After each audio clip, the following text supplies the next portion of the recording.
திருவாரூர் மாவட்டம் நன்னிலம் எழில்நகர் பகுதியைச் சேர்ந்த பரதேசி கோபிராம் 5 வருடம் ஓவிய ஆசிரியராக இருந்து விருப்ப ஓய்வு பெற்றவர்.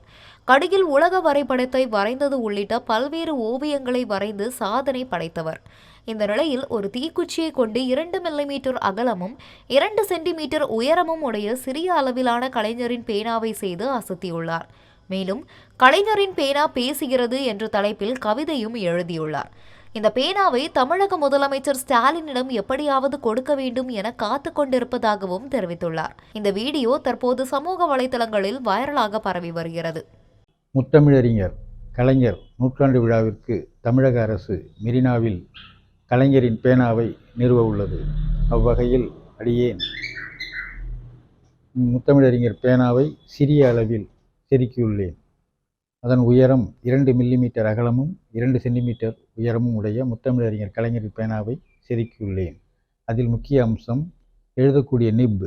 அந்த நிப்பின் உயரம் 3 மில்லிமீட்டர், அகலம் 2 மில்லிமீட்டர். அதன் மையத்தில் ஒரு சிறிய புள்ளி, அதிலிருந்து ஒரு மெல்லிய கோடு, அதன் முனைப்பகுதியில் கடுகில் 4 1 பங்கு இருப்பது போக ஒரு சிறிய பந்து போல் செய்துள்ளேன்.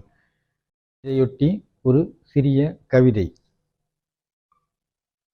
கலைஞரின் பேனா பேசுகிறது. நீ என்னை தொட்டதால் உன் புகழ் விண்ணை தொட்டது, உன் உடல் மண்ணை தொட்டது.